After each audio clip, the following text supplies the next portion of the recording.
2023 ప్రభుత్వ ఏర్పాటు నుంచి మొదలు పెడితే పార్లమెంట్ ఎన్నికలు కావచ్చు, పంచాయతీ ఎన్నికలు కావచ్చు, మున్సిపల్ ఎన్నికలు కావచ్చు, తెలంగాణ ప్రజలు కోరుకున్నదే, తెలంగాణ ప్రజల గుండె చప్పుడు ఇన్న ఈ ప్రజా ప్రభుత్వం చెప్పింది చెప్పినట్టుగా ప్రజా తీర్పుని ఇప్పించడం ద్వారా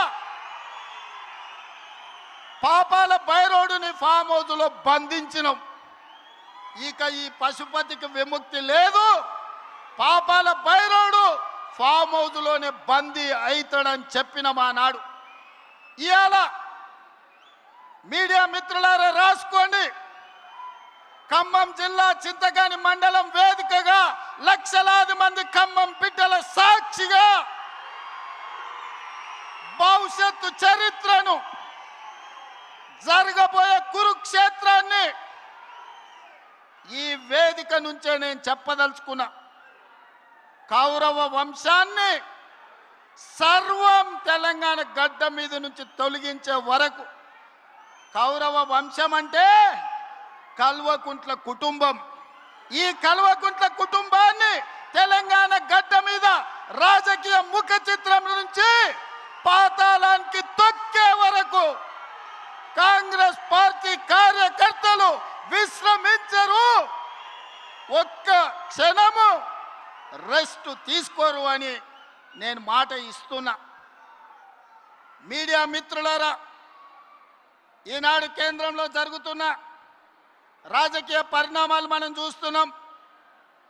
నరేంద్ర మోడీ, అమిత్ షా గారు మమతా బెనర్జీ పార్టీని చీల్చడం, ఆ పార్టీని చీల్చడం, ఇతర పార్టీలను లొంగ తీసుకోవడం, వాళ్ళు అనుకున్న సీట్లు పెంచాలన్న బిల్లును రాబోయే పార్లమెంటులో ఎట్లయినా సరే బెదిరించైనా అదిరించైనా లొంగ తీసుకొనైనా బిల్లు ఆమోదింపు చేసుకోవడానికి సర్వశక్తులు ఒడ్డుతున్నారు. ఈ పాపంలో వాళ్ళు విజయం సాధించడానికి అవకాశం ఉంది. అందుకే ఈనాడు తెలంగాణలో ఉన్న 119 అసెంబ్లీ నియోజకవర్గాలు రాబోయే 2029లో జరగబోయే ఎన్నికలు, ఆనాటి జోస్యం ఎన్నికల 6 నెలల ముందు చెప్పిన, ఈనాడు నేను చెబుతున్న ఎన్నికల జోస్యం 36 నెలల ముందు ఖమ్మం గడ్డ మీద నుంచి నేను చెప్తున్నా. రాబోయే ఎన్నికలు 2029 డిసెంబర్లో జరగవు, 2028 డిసెంబర్లో జరగవు, 2029 మే జూన్ మాసంలో మన శాసనసభ ఎన్నికలు జరుగుతాయి. తెలంగాణ రాష్ట్రంలో ఉన్న 17 పార్లమెంట్లు సీట్లు 26 పార్లమెంట్లుగా మారుతాయి. 119 ఉన్న శాసనసభ నియోజకవర్గాలు 182కు పెరుగుతాయి. ఈరోజు చెప్తున్నా, 182 శాసనసభ నియోజకవర్గాలలో 117 సీట్ల పైన గెలిచి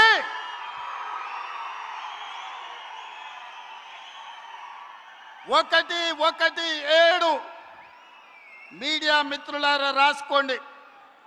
117 అంటే 117 శాసన సభ్యులను గెలిపించుకొని రెండవసారి తెలంగాణ రాష్ట్రంలో ప్రజాపాలనను, కాంగ్రెస్ ప్రభుత్వాన్ని గెలిపిస్తాం. రాముడు మీద, భద్రాచలం రాముడు మీద ఆనా. ఇది ఖమ్మం కాంగ్రెస్ కార్యకర్తల మాట. కాసుకో చంద్రశేఖర్ రావు, నువ్వు, నీ కొడుకు, నీ అల్లుడు, నీ బిడ్డ, నీ చుట్టాలు, నీ భజన పరులు, నీ ఒప్పందాలు, నీ దొంగ సర్వేలు చేసే దొంగ ఏజెన్సీలతో సహా